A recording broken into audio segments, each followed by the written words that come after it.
Our story kicks off in a bustling village, bathed in the warm glow of the afternoon sun.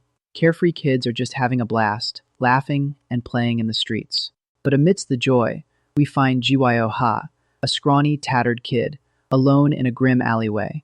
So desperate, he is literally eating scraps off the ground, a heartbreaking sight.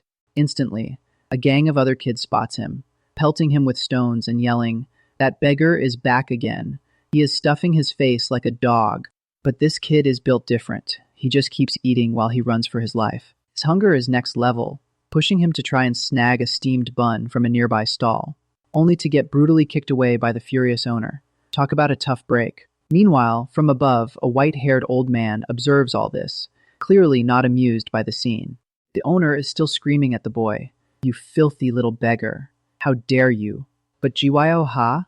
He is still focused on that stolen bun, trying to devour it despite the beatdown. The old man watches, thinking, he is still eating through all that. His bones must be broken, yet he acts like it is nothing. He is super intrigued, asking about the child, only to be told he is just a local beggar kid causing trouble. Yet the old man senses a strange aura, wondering if Gyo-ha somehow knows martial arts. Soon, Gyo-ha is chased out of town entirely, with villagers grumbling. "What bad luck to have a beggar ruin our feast day. Get the hell out of here." But our guy, ever the opportunist, pulls out another bun he managed to swipe and mutters about idiots gathering on a feast day. Moments later, he hears a noise, sees another bun just lying there, tempting him. With no one seemingly around, he quickly goes to grab it. Slam! The old man's foot stomps down on his hand, blocking him. The old man, now face to face, asks, "Why are you so obsessed with eating?" But Gyo-ha, a true hungry beast, still tries to eat the bun, even under the old man's foot.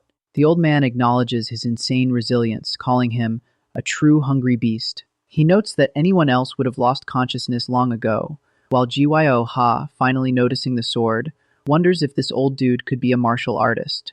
That thought sends a jolt through Gyo-ha, and he instinctively backs away. The old man presses him, asking, "Why did you do that?" referring to the earlier beating. Gyo-ha, genuinely confused, just asks, "Do what?" The old man clarifies, "Why did you just let them beat you? A kid like you could have easily bitten them back." Gyo-ha, ever practical and still eating, explains, "If I fought back and they took my food, I would not get to eat." The old man, recognizing a rebel spirit, is shocked to discover Gyo-ha can endure pain but not hunger. Gyo-ha, completely out of the loop, just blinks and asks, "What is that?" The old man, still suspecting something, asks, "Who taught you martial arts?" Gyo-ha, truly clueless, replies, "What martial arts?" The old man grabs his hand, thinking that Gyo-ha has not learned martial arts or taken any elixirs, yet he is naturally drawing in internal power on his own. He is utterly astonished, realizing, this kid, your energy center, is open. Pulling his hand back, the old man exclaims, "What a truly bizarre constitution." He then thinks that since Gyo-ha's energy opened early, his innate comprehension will surpass others. But there is a big problem. The old man realizes, if the moment comes when your body can no longer contain the internal power, you only have 5 years. Gyo-ha, completely clueless about this dire prognosis, just asks, "Huh?" The old man spells it out, warning, "Left like this, you will die within 5 years. Gyo-ha's response, peak main character energy. "If I die, does that mean I cannot eat anything?" He emphatically declares, "No way. I have never even been full before."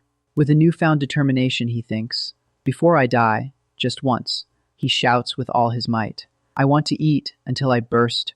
The old man, amused by Gyo-ha's priorities, thinks, "Ha! Is starving more unfair to you than dying?" He then offers a deal. "Very well. If you want to live, follow me." Gyo-ha immediately asks, "Will you feed me?" To which the old man replies, "If you survive." The old man warns him, "But, as of today, the pain you've known will seem like child's play." The training begins with a bang, or rather a fall, as the old man takes Gyo-ha to a cliff and tells him to jump. Gyo-ha freaks out, realizing, "If I fall from here, I will die." But the old man casually reminds him, "You'll die anyway, even if you do not jump." Gyo-ha screams, "Liar, did not you bring me here to save me?" The old man claps back, "I said I would save you, but I never said it would be easy." Instantly, he kicks Gyo-ha off. Our boy barely grabs onto a ledge, heart pounding. From above, the old man calmly says, "See, you survived." Gyo-ha, screaming curses, is told. "If you were meant to die, you just now. If you want to live, climb up." And he does, gritting his teeth and scaling the impossible sheer cliff face. After surviving that, the old man gives him a new Taoist name, Gyo-ha, meaning to correct flaws. He explains the real danger. Gyo-ha's open energy center means internal power is constantly building up, warning that his body could explode at any moment. To live, the old man instructs, you must constantly release energy from your energy center. Gyo-ha, ever the quick learner, asks, "That energy, how do I release it?" The old man's brutal answer, "It is simple. You just have to move a lot and get beaten up a lot." Gyo-ha is incredulous, asking, "What is this for real?" The beatings begin, and Gyo-ha screams, "That hurts like hell." When Gyo-ha complains about the pain, thinking, "If I take any more of those," the old man just says, "Do not think." One day, mid-beatdown, Gyo-ha spots a pile of beef jerky. Beef jerky," he exclaims, instinctively reaching for it. But the old man brutally kicks him, sending him flying. Gyo-ha tumbles away in a cloud of dust, learning a harsh lesson. The old man, standing over the jerky, challenges him. "Do you want to eat this?" He tries another kick, but this time, Gyo-ha dodges. The old man simply says, "Then survive." Then, in a moment of pure animal instinct, Gyo-ha lunges and bites the old man's arm. The old man retaliates with a powerful punch, calling him, "You punk?" But Gyo-ha dodges again, creating distance, finally showing some real progress. The old man, now seeing true potential, thinks, that is it, the will to survive. Full of fire, Gyo-ha declares, "I want to live." With Gyo-ha's determination clear, the old man pledges. Then, from now on, he will teach Gyo-ha how to survive, and so Gyo-ha's training becomes a relentless gauntlet of beatings, constantly pushing him to his limits. He is constantly on the brink of death, but the old man's only command is, "Get up." In the pouring rain, Gyo-ha screams, "I am not dead yet. I am going to kill you." The old man's cold reply, "If you are not dead, then learn." Fast forward some time, and we see a massive transformation in Gyo-ha. A gigantic brown bear grabs Gyo-ha, but he just punches it away, sending it flying with incredible force. The bear hits a cliff, and it is instantly cooked, a massive display of Gyo-ha's newfound strength. Our boy Gyo-ha is all grown up now, muscular and powerful, as the old man finally gives a backhanded compliment. "You've finally become somewhat useful. But, ever the tough critic," he adds, "but you still have a long way to go." Gyo-ha, no longer a starving kid, but a powerful young man, just asks, then, "Why do not you teach me more, old man? This dude is built different, always hungry for the next level." The old master started by explaining that Gyo-ha's unique energy center means he naturally accumulates internal power just by breathing. This overflowing energy also widens his meridians, basically making him the perfect vessel for external martial arts. Talk about being built different. He has a constitution so rare and powerful that even the legendary Shaolin temple would totally covet it. And not just Shaolin, but also the equally prestigious Wudang sect.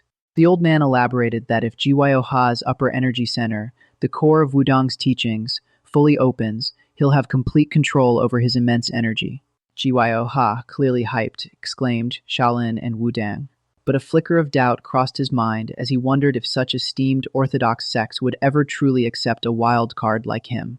The old master then dropped another bombshell, revealing there is still one more place even more suited for Gyo-ha.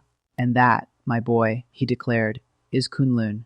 When it comes to handling a monster like Gyo-ha, the old man confidently stated that neither Shaolin nor Wudang could compare to Kunlun, claiming only these three martial powerhouses could truly save him.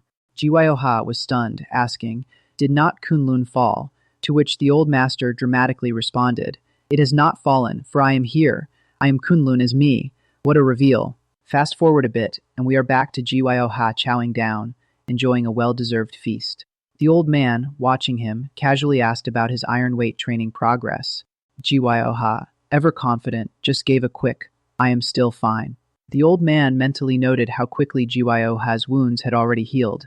Instant regen, anyone. He pondered that with energy constantly flowing through him. Gyo-ha's body and meridians had grown incredibly strong, potentially already surpassing a peak master.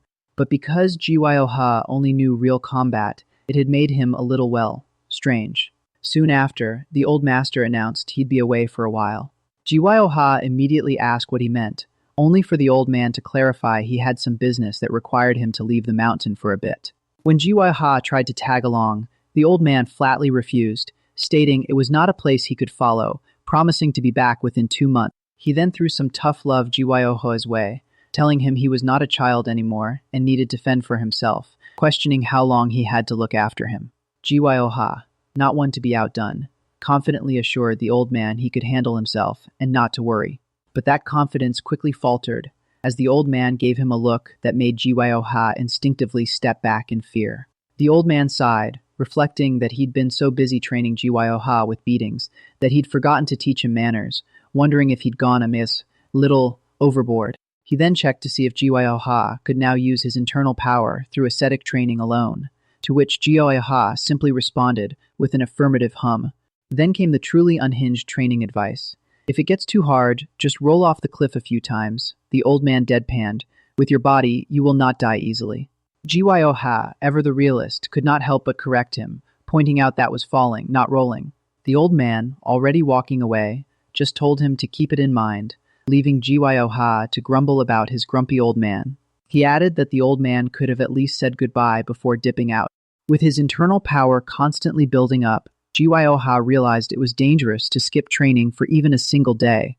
So, he went full beast mode, training wildly, punching and kicking everything around, the sounds echoing throughout the entire forest. He then scaled a sheer cliff, reaching the top just as the afternoon sun cast a peaceful, majestic glow over the forest below.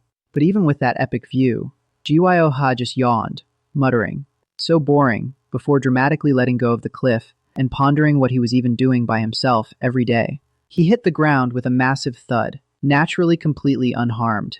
This dude's got plot armor for days. He wondered if the old man would bring back a junior brother with him. Then, with a sudden spark of an idea, he exclaimed, "Wait, hold on." Gyo-ha realized he did not need to wait for the old man. If they were going to rebuild the Kunlun Sect, they absolutely needed disciples. Heading back to his cave, he mused that the old man would probably like that, right? He quickly gathered some martial arts books, deciding it was probably safer to carry them with him. Fully packed and ready for adventure, Gyo-ha made his preparations. His ideal disciple shopping list began. All right, first, someone who can fight well. And it'd be great if they are good at cooking too, he added. A hilarious flashback then showed the old man presenting Gyo-ha with some truly killer, literally food, to Gyo-ha's absolute horror. Thinking about it, Gyo-ha realized the old man had 0 taste buds, concluding that a junior brother good at both fighting and cooking would be perfect, but wondered if finding someone like that would be too easy. He then had a brilliant thought. He did not need just Awanjui, one multi-talented junior brother. He could have one specifically for sparring, and another junior brother just for cooking. Yes, please. But wait, there is more. Since they are a Taoist school, they'd also need someone to recite the scriptures. That makes 3 in total, Gyo-ha declared, clearly thrilled with his master plan. He immediately launched into an epic daydream, imagining his future junior brothers bringing him food, reciting scriptures, and eagerly sparring with him, always giving it their all. His fantasy peaked with all his junior brothers gathered around, calling out "Senior Brother" in unison. Classic main character energy right there. Snapping back to reality, Gyo-ha decided he had no time to waste if he wanted to find all 3 of them. So, Gyo-ha wasted no time, rushing out of his cave and down the mountain, ready to recruit his new disciples. He was hyped to see the outside world for the first time in ages, finally embarking on his grand adventure. Fresh off his journey, Gyo-ha finally stumbled upon a bustling town, completely amazed that such a lively place even existed out here. Instantly, his super-sensitive nose caught a familiar, absolutely delicious scent, making him whip his head around to find the source. And there they were, colorful, mouth-watering fruit skewers. Whoa, he breathed, clearly mesmerized. He started drooling uncontrollably, much to the alarm of a nearby child who quickly backed away. Talk about an appetite. The kind old woman running the stall, probably used to his type, playfully told him not to just stare, and offered him one. Gyo-ha quickly wiped his mouth, but instead of buying, he just sat down, eyes glued to the skewers. He was so fixated on the delicious treats that he barely noticed anything else, just sitting there, staring. A little annoyed, but clearly sympathetic, the old woman practically shoved a skewer into his hands, telling him to stop ruining her business and just take it already. Despite Gyo-ha's polite protests, she insisted, explaining she was going to throw it away anyway because it was old, urging him to just take it and stop arguing. So, with drool still threatening to escape his lips, but his hands firmly grasping the skewer, Gyo-ha gratefully thanked the grandmother. One bite, and he instantly declared, "Delicious. This kid clearly knows good food." Seeing his pure joy, the local kids started offering him their own skewers, even wondering if he was a beggar as they urged, "Hey, do you want some of this too?" Soon, a whole crowd gathered, absolutely mesmerized by Gyo-ha devouring the food like he had not eaten in years. People quietly remarked, "Look at him eat.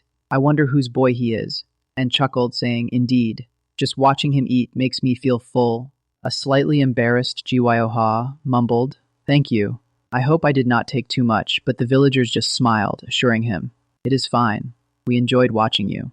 Then, the kind old woman gave him some fresh clothes, advising him to put them on because people would talk if he walked around looking like that. He sincerely thanked the grandmother, promising, "Thank you, grandmother. I will wear it." Nearby, other villagers whispered sadly about her, sighing, "I feel so bad for her," and agreeing, "I know. She has never done a bad deed in her life." Overhearing their hushed tones, Gyo-ha could not help but ask, "Did something happen?" A villager explained the tragedy. Not long ago, one of her children died in an accident, but had saved quite a fortune. However, bandits heard about it and stole the entire inheritance on its way to her. Gyo-ha could only utter a stunned, "What?" before the villager continued, "And that is not all." Intrigued, Gyo-ha pressed, "Is there more?" The villager revealed she had another child who, upon hearing the news, foolishly rushed out alone to get the money back, despite being a smart kid, acting completely reckless. Gyo-ha quickly asked, when did her son leave, and learned it had been 10 days already, then asked about the mountain fortress, where the bandits were holed up. The villager admitted it was not far, but immediately warned him, "Do not even think about it," explaining, "Do you know what kind of place that is? You'll only end up dying in vain." But Gyo-ha was not deterred. With a sudden flex, he revealed his incredibly powerful physique, shocking everyone around him. With a determined look, he simply demanded to know, "So, where are those bandits?" Absolute main character energy. This all brought him back to a flashback of his training on the mountain, where his master wisely mused, "Everything has its own purpose. Bandits and pirates are no exception." Gyo-ha, utterly confused by this sudden philosophical turn, blurted out, "What are you talking about all of a sudden?" His master clarified that while what bandits do is wrong, mountains are not dangerous only because of them, just as the sea is not only dangerous because of pirates. Gyo-ha instantly understood, murmuring, "Wild beasts. Now that is a quick learner." His master confirmed, "Exactly," explaining that bandits often collect tolls under the guise of protection, especially as darkness falls in the wild, a job usually meant for the local government. However, the master continued, the local government cannot look after everything, so they often turn a blind eye, with some places even striking deals with these outlaws, as long as they do not cross the line, of course. Gyo-ha, ever the pragmatist, asked if he should just pay them off instead of fighting, which his master quickly corrected. "No, that is not what I mean." He reiterated, "I said they are useful, not that they are good people." A very important distinction. His master advised Gyo-ha to think twice before killing them, stating that collecting a toll is not a crime worthy of death, suggesting he just beat them up a bit, break an arm or a leg if necessary, and they'd surrender. But Gyo-ha pressed him, "Even if they try to kill me?" To which his master firmly replied, "No." Then, in a chillingly serious tone, his master concluded, "Then you kill them. It does not matter if they are a good person or an evil person. If you want to kill someone, you must be prepared to die yourself." Back in the present, Gyo-ha arrived at the mountain fortress, where 2 guards stood by the imposing gate. One guard immediately yelled, "What the?" clearly surprised by Gyo-ha's sudden appearance. Gyo-ha casually confirmed, "This is that mountain fortress, right?" The guard just stammered, "What?" He shrugged, adding, "Actually, I guess it does not matter. If not, I can just look somewhere else." Seriously unfazed. Annoyed, one guard grabbed Gyo-ha's collar, demanding, "What is this punk talking about?" He tried to throw Gyo-ha, but to his absolute shock, the kid did not budge an inch. This guy is built different. Another guard swaggered over, asking what was going on with a mere kid, before adding, "Hey, He then mocked Gyo-ha's half-baked hero complex, telling him to ditch his clothes and get lost. But as he reached out, Gyo-ha swiftly grabbed his arm, instantly making the bandit realize something was horribly wrong. The bandit screamed in pain, completely caught off guard by Gyo-ha's grip. The other guard, panicking, drew his sword and lunged, yelling, "What is this?" But Gyo-ha effortlessly caught the blade between two fingers. Then, with a casual flick of his wrist, he snapped the sword blade clean off. Talk about a satisfying punch. With a steely gaze, Gyo-ha stated, "It really is you guys, is not it?" The jig was officially up. Chaos erupted as the bandit screamed in fear and surprise. You already know what is coming next. Gyo-ha strode into the fortress, effortlessly punching anyone who dared to stand in his way, assuring them, "Do not worry, I will not kill you. I am a disciple of the Taoist school, after all," and then casually asked, "By the way, where is the boss?"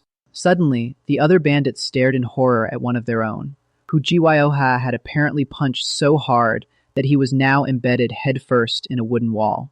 Gyo-ha looked at the embedded bandit and mumbled, "Oh, I did not even realize I would send him flying like that." He quickly refocused, telling the remaining bandits, "But I still have to finish this. Everyone, you just need to take one hit each."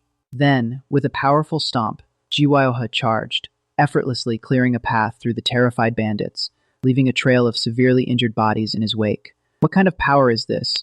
After the chaos, Gyo-ha looked around at the pile of beaten bandits and exclaimed, "Oops, grandmother's youngest son."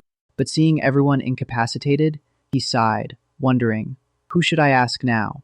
Sigh. He cooked them all too hard.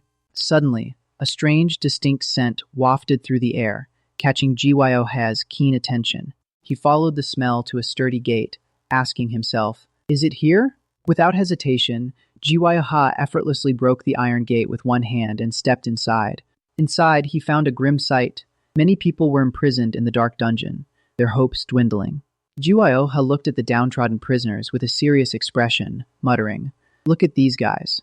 Gyo-ha, true to his word, busted open the iron cages, freeing the captives with a powerful martial arts move. What a hero. He then gently told everyone it was safe to come out, asking if anyone happened to be named No-sam. Leading the group outside, Gyo-ha repeated his question, wondering if anyone knew a Mr. No-sam. The rescued folks exchanged puzzled glances, trying to figure out who Gyo-ha was talking about. Suddenly, a hesitant voice from the crowd spoke up, identifying himself as No-sam. Gyo-ha was completely taken aback, utterly confused, since this No-sam was one of the bandits. "No, not you, mister," Gyo-ha insisted, clarifying he was looking for the sugar candy grandmother's youngest son. Everyone started murmuring, but the man calmly reiterated, "But that is me." Gyo-ha just blinked, his jaw dropping. "Wait, what?" In his head, Gyo-ha was reeling. "This bandit is Izo, the new Sam." Enraged, Gyo-ha clenched his fist, calling No-sam a jerk for not realizing how worried his mother had been. But just as he was about to deliver a satisfying punch, the other captives quickly interjected, explaining that Brother No-sam had actually taken care of them and was only held captive because of his unique talents. This new revelation completely floored Gyo-ha. What? So, Gyo-ha pieced it together. No-sam had come looking for his inheritance and almost died in the process. "And the bandit boss threatened you because of your talents?" he pressed. No-sam confirmed, admitting he'd initially refused. "So, in exchange for treating those women better, you became a bandit?" Gyo-ha asked, trying to wrap his head around it. "Yes, that is right," No-sam confirmed sheepishly. "And you did not actually do any banditry," Gyo-ha exclaimed, completely bewildered. Another quiet yes from No-sam. Gyo-ha simply mumbled, a bandit who did not do any banditry. He was clearly contemplating this unexpected twist. He could not help but wonder, just how amazing is your talent, then? "I am quite fast with calculations," No-sam humbly replied. The rescued women quickly added, "He is not just good at math, he is great at cooking too." Gyo-ha practically yelled, "Cooking?" Even a defeated bandit chimed in. "There is nothing Brother No-sam cannot do." No-sam chuckled awkwardly, and another bandit added, "He is an amazing singer too." The bandit instantly clapped a hand over his mouth, realizing he'd said too much. Gyo-ha, pointing at the still recovering bandits, asked if he should teach them another lesson. The women quickly bowed, politely declining. No, that is enough. Thank you. No-sam, beaming, added a heartfelt, thank you, before Gyo-ha suggested they all head home.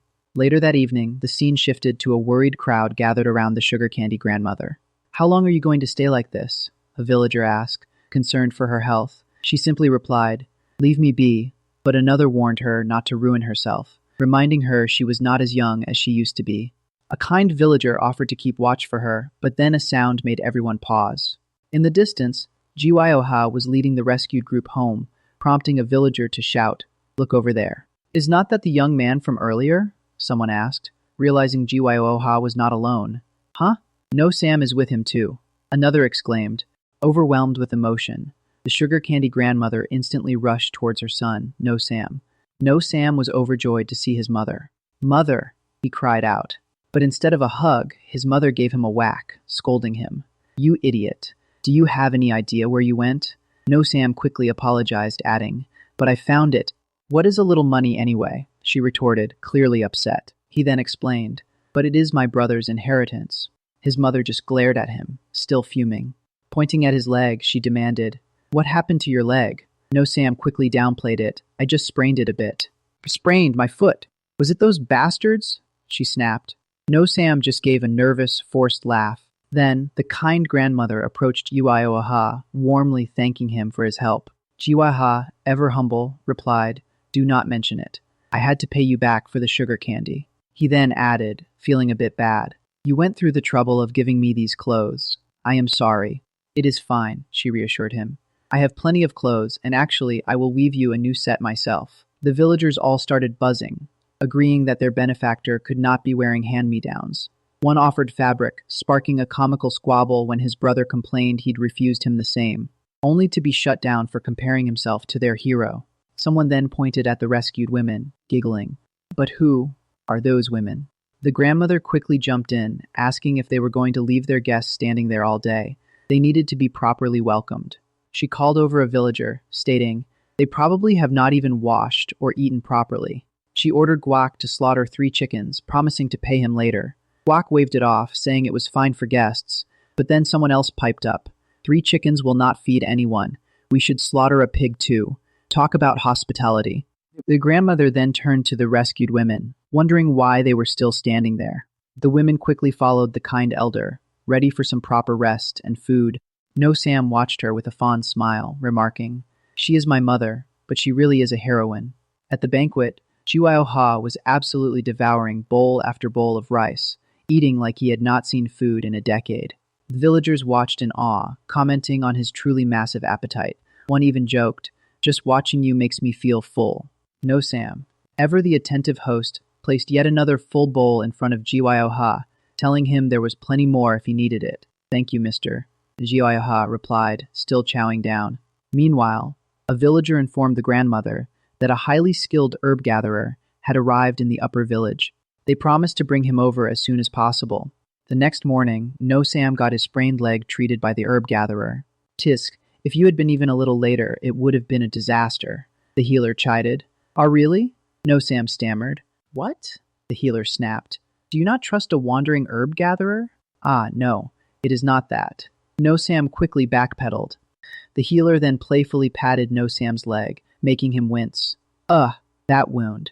Next, he called the rescued women over, telling them to come one by one for a checkup. A villager hesitantly asked how much they owed him, but the healer simply waved it off. Forget the money. He pointed towards Gyo-ha, adding, just let me examine that kid's body later.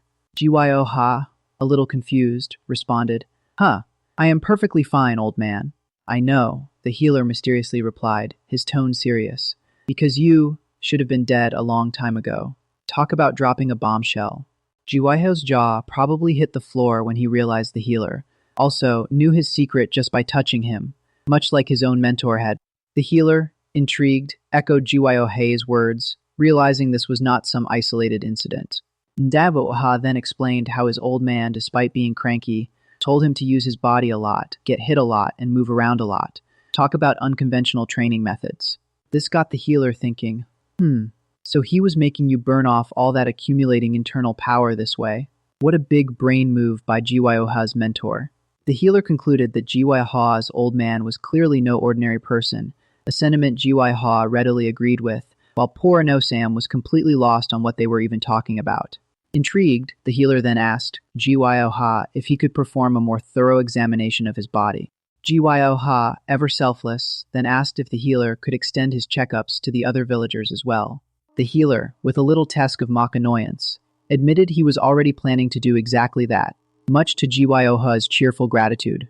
That evening, after a thorough examination, the healer dropped a bombshell, exclaiming if Gyo-ha was descended from a bear or even a tiger. Gyo-ha, naturally, was completely baffled, having no idea what a bear or a tiger had to do with anything. The healer clarified, describing Gyo-ha's skin as thick as a bear's and his muscles having the incredible resilience of a tiger.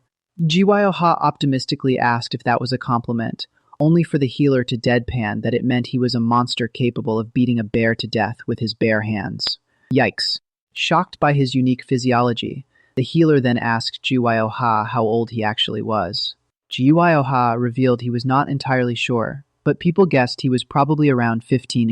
No-sam, overhearing this, let out an absolutely stunned, "What?" The healer, still processing, asked if Gyo-ha's energy core had been like this since birth, but Gyo-ha, being an orphan, sadly had no real answer. Realizing the significance, the healer declared that Gyo-ha meeting his old man was absolute heavenly luck. He then gave Gyo-ha a grave warning. Never, ever show his body to others, because if anyone else saw it, they'd literally try to slice him open while he was still alive. Talk about a brutal reality check. With that chilling advice, the healer handed Gyo-ha a wooden tag. Gyo-ha, confused, asked what it was. The healer explained that Gyo-ha could use the tag to find him through the Continental Merchant Guild whenever he needed, emphasizing that even famous physicians would not know how to handle his unique body. He added that he was incredibly curious about Gyo-ha's body, especially since he was still in his growth phase, and told him to come visit anytime. Gyo-ha, politely, offered to see him off, but the healer simply waved him off, declaring he was not that old yet, and with a single, astonishing leap, vanished into the night. What a flex. Gyo-ha and No-sam watched him disappear, the full moon illuminating the spot where the mysterious healer had just been. Gyo-ha, still a bit naive, innocently shouted out "Thank you, Grandpa." No-sam, however, was utterly blown away, realizing the healer was actually a powerful martial artist. Gyo-ha, with an innocent look, just waved goodbye as the old healer departed further into the distance. No-sam then peered at the wooden tag Gyo-ha was holding, slowly reading out the name. Sun. Ol. Sunui-jung. Suddenly, it clicked. No-sam's eyes widened as he shouted, "The Medicine Saint." He could not contain his excitement, repeating, "It is the Medicine Saint. Medicine Saint Sunui-jung." Gyo-ha, still clueless, asked, "Wait, you know him?" No-sam, completely hyped, explained that Sunui-jung was one of the 3 great physicians, and realized it is no wonder his ankle healed completely in just one day. Classic plot armor. Gyo-ha, true to form, just mused that if the healer was that famous, maybe he should have asked him for a fight. Bruh? The next morning, Gyo-ha bid his farewells to the old woman and No-sam, sincerely thanking the grandmother. The old woman, on the verge of tears, insisted that they should be thanking him, saying they would have been in big trouble without their young hero. Gyo-ha, humble as ever, insisted it was fine and thanked them profusely in return. Then, the old woman, admitting it was shameless, asked Gyo-ha for a huge favor. Gyo-ha, always willing to help, immediately asked what it was. The old woman then pointed to her son, No-sam, and asked Gyo-ha if he could take this fellow along with him. Talk about a plot twist.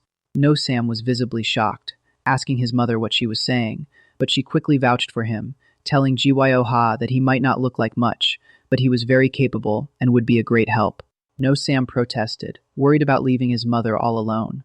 But the old woman was having none of it, telling him she'd lived just fine on her own and had no intention of cleaning up after him again at her age. She insisted the village was too small for his talents to go to waste. She firmly urged her son to go out and see the wider world. And in a truly savage move, she told Gyo-ha that if he found No-sam lacking, he could just cast him aside. Ouch. No-sam was absolutely aghast, exclaiming, "Cast me aside?" and then immediately brought up Gyo-ha's age, only for his mother to shut him down, saying, "Quiet. Age does not matter. Then, in a desperate plea, the old woman bowed deeply to Gyo-ha. Both No-sam and Gyo-ha were stunned by her extreme gesture.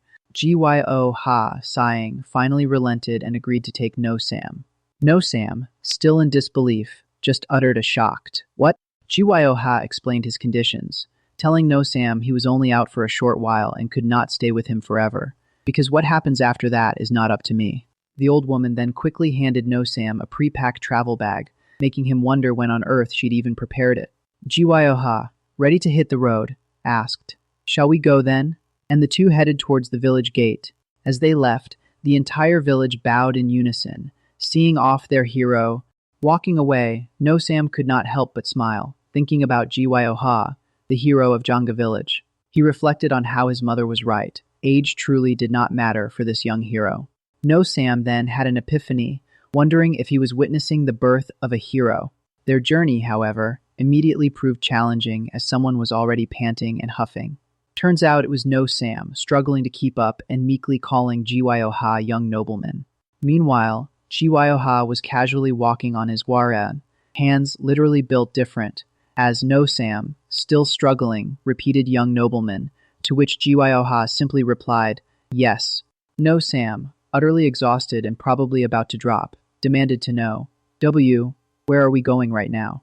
Gyo-ha, standing up, cheerfully announced his grand quest. "I am going to find my junior brother." No-sam, completely bewildered, asked, "Your junior brother? Where is he?" Gyo-ha clarified, saying that by finding, he meant he was going to find someone to become his junior brother. What a plot twist. No-sam, still trying to make sense of it, asked why not a disciple. Gyo-ha just laughed, pointing out, "Come on, how could I have a disciple at my age?" No-sam internally wrestled with the concept of finding a junior brother while being the senior brother. Frustrated, No-sam asked how Gyo-ha even planned to find this junior brother, to which Gyo-ha simply replied, "Who knows?" which made No-sam yell, "What?" Gyo-ha, with a mischievous grin, revealed his master plan. "I will have to fight them first to see if they are worthy of being my junior brother." Talk about a unique recruitment strategy. No-sam was left speechless, only managing a bewildered, "Excuse me,